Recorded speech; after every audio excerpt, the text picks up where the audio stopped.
give you a little summary. In the wintertime, I really liked to do things inside. And doing stories or Toastmasters are all inside activities. You can be outside, but most of it's done inside. And I have a chance to play at what I've done for many, many years. Technical things. And in fact, I got a phone call yesterday. And Angie Higley, who is a friend and also a finance director up at Trinidad Rancheria, and also an assistant at Hoop Indian, said, they're just celebrating, they're having a big party. I said, what for? Your software, Mom's software, has just celebrated its 20th anniversary at the tribe running it. Said, oh, wow! And I thought about it, and I said, you know, we've ran the city of Sonoma and the city of Sebastopol for over 30 years. Our software has successfully ran these tribes, or these cities. I run it also. And wow. So Old Man Stories fits in because I get to go out and tell stories about these places. I've had adventures in every one of them. And that's what I'm going on now. I'm going on this journey.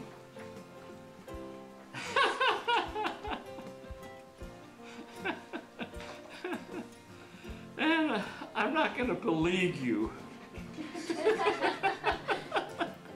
with a whole bunch of the details, but I will more summarize of the information. And this journey, I get to go visit. Besides going to my place, I get to go visit my customers who are also, over the years, my friends. Now, our journey will take off. And I was telling Pam, I get the opportunity. I told Terry about 8 or 10 years ago when we went up to this wonderful spot that we're going to go back sometime, because she said, you're going to bring me back here, aren't you? Yes, of course. We're going up on the Oregon coast, Highway 1 in May. The azaleas. It is a spectacular ride. You go up there and the flowers are just, oh wow, and they're all colors. And you will go into a town and the town will celebrate this, and there will be flowers from one side of the town to the other. That drive is spectacular, and we get to participate in it. Because fortunately we're ending up going in May this time. Because our granddaughter is having her first communion. Otherwise, I planned on taking off and going to Florida in January. I've been to Florida in a couple of years. I thought it would be fun, because that's our second home, is traveling. So what we will do then, we will get to Minnesota. And anyone know what people in northern Minnesota do? They fish. We're fishermen up there. And I'm one of these really hard-working fishermen. I'm going to tell you the truth. Terry and I have this pontoon boat. And it's a smaller one. It's about the size of this table, a little wider. And we have 2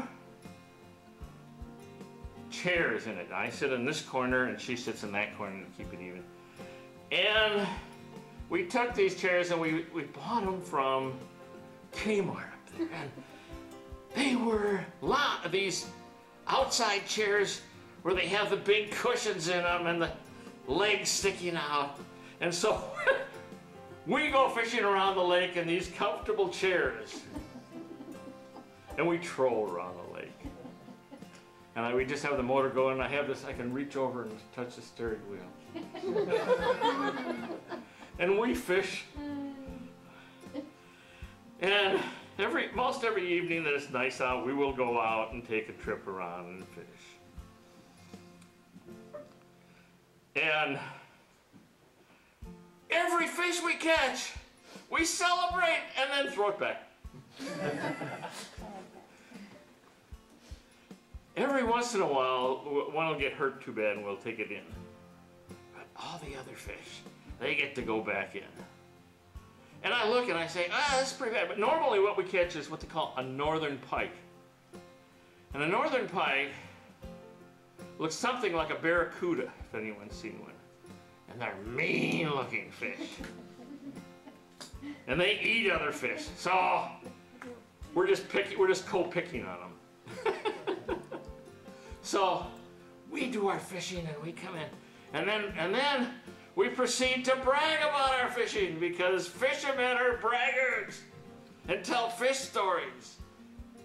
In fact, on Monday, that's 2 days ago, Monday we had stories at Old Men Stories and we talked about fishing. And my brother Dave came in and told his fish story. And I recorded it over the video on Skype and we got Old Men Stories. Well, that's what we will do all summer. And then I get to practice for deer hunting.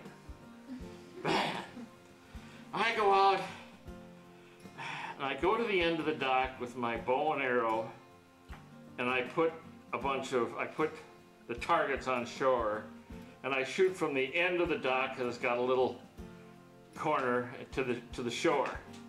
And I know if I'm really bad if I lose the arrows in the water. But I normally don't lose the arrows.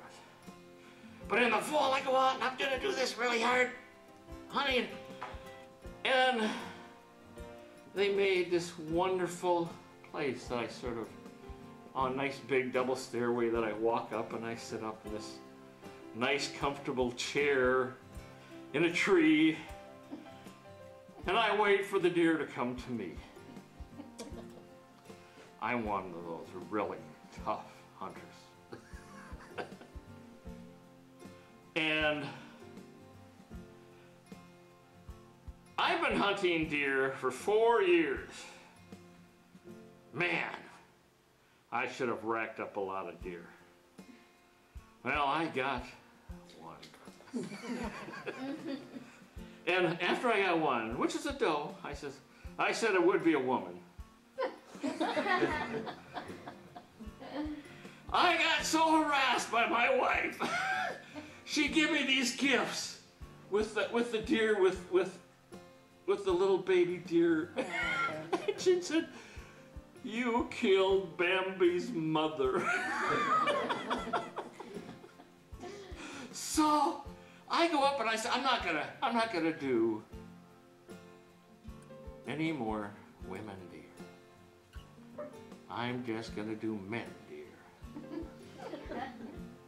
Well, I think I had a sign on the door because in walks over and over and over 3, 4, 5. Yeah, women deer. No horns. And they will just sit there in front of me for an hour eating the food I put out. Well, that's what I do every fall. And that's what I will do this fall.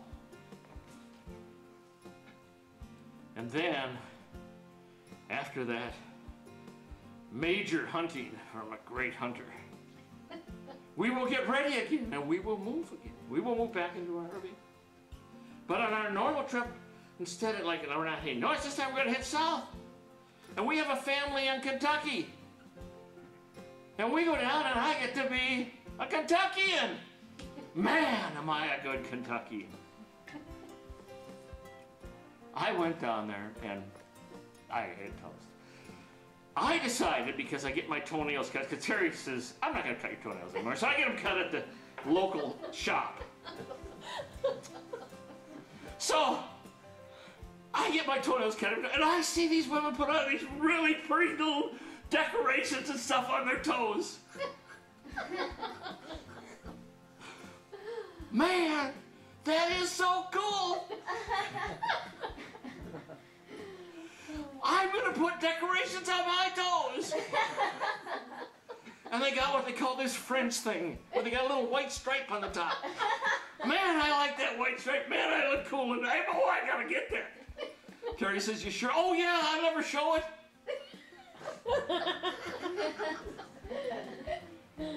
Well, I was down there in Kentucky.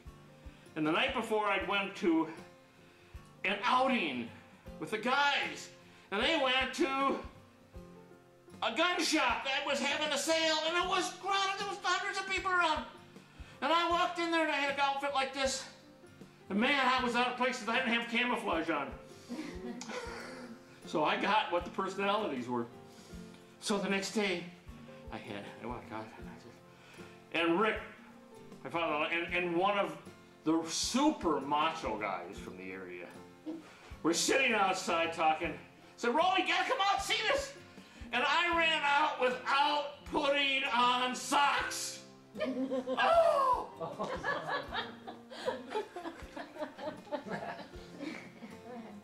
If you can imagine. They looked at me and looked at each other.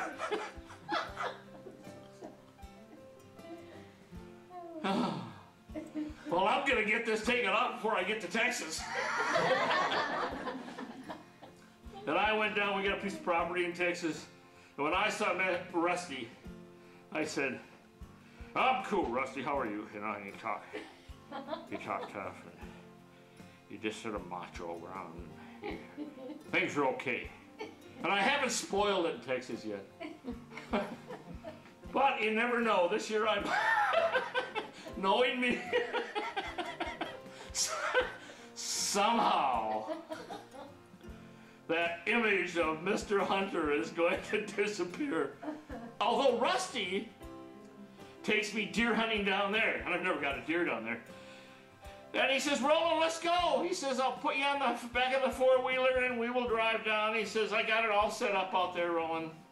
I got your chair there. I got the little net around, so you sit out there. I'll be back in an hour. So I'll go out there and I'll sit. And every once in a while a deer show up, but he'd be right at a bow range. He wanted to give me a gun. I says, that's no fair. So I have my bow and